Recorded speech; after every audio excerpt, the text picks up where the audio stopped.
اسلام آباد میں غیر قانونی آبادیوں کے خلاف آپریشن جاری ہے۔ متاثرین کا کہنا ہے کہ انہیں متبادل حل نہیں دیا گیا۔ سی ڈی اے کے مطابق آپریشن سے پہلے سب کو اعتماد میں لیا گیا تھا۔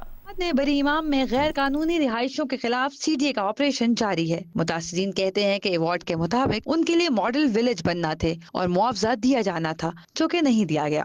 یہ جو کمپنسیشن ہے نا، کمپنسیشن میں ریہیبلیٹیشن بھی بینیفٹ ہے کہ لوگوں کو آپ نے آباد کرنے۔ کمپنسیشن کا یہ مطلب نہیں کہ آپ نے پیسے دے دیے اور آپ نے زمین لی۔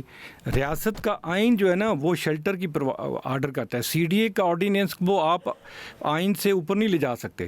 آئین پاکستان کہتا ہے کہ آپ کو کسی کو بھی اگر انلیگل بھی ہے کوئی بندہ تو اس کو بھی ہٹانے کے لیے قانونی طریقہ کار ہے۔ کم سے کم ان کو کچھ نہ کچھ گھر کے لیے مطلب اتنا ہمیں بتانا چاہیے تھا یار کہ سامان اٹھائیں یا کوئی جگہ ہمیں دینی چاہیے تھی۔ وہ پلاٹ دینا جیسے ہم کہہ رہے ہیں جی ہم نے پلاٹ دیے، ہمیں تو کوئی پلاٹ نہیں ملا۔ ہماری تو چوتھی نسل یہاں پہ چل رہی ہے۔ میرے باپ دادا یہیں کہ ہمارا یہی گاؤں ہے، اس کے علاوہ ہمارا کوئی بھی آسرا نہیں ہے، لیکن یہاں سے بھی ہمیں نکالا جا رہا ہے، زیادتی ہو رہی ہے ہمارے ساتھ۔ سی ڈی اے حکام کا کہنا ہے کہ ان لوگوں کو وقتی طور پر رہائش اختیار کرنے کی اجازت دی گئی تھی۔ جو ریہیبلیٹیشن ہوتی ہے وہ مجوزہ وقت کی رائج پالیسی کے مطابق ہوتی ہے۔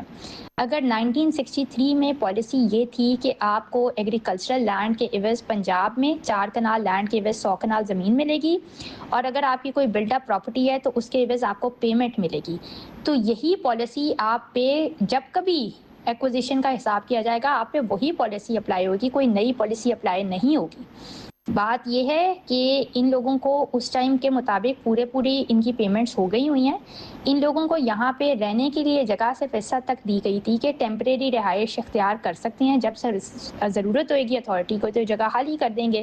یہ ایفیڈیوٹس انہوں نے خود دیے ہوئے ہیں۔ سی ڈی اے ترجمان نے کہا کہ ماسٹر پلان کے مطابق تجاوزات ختم کر کے ڈیولپمنٹ پروجیکٹ شروع کیے جائیں گے۔ کیمرامین شہزاد رفیق کے ساتھ دعا مرزا، جیو نیوز، اسلام آباد۔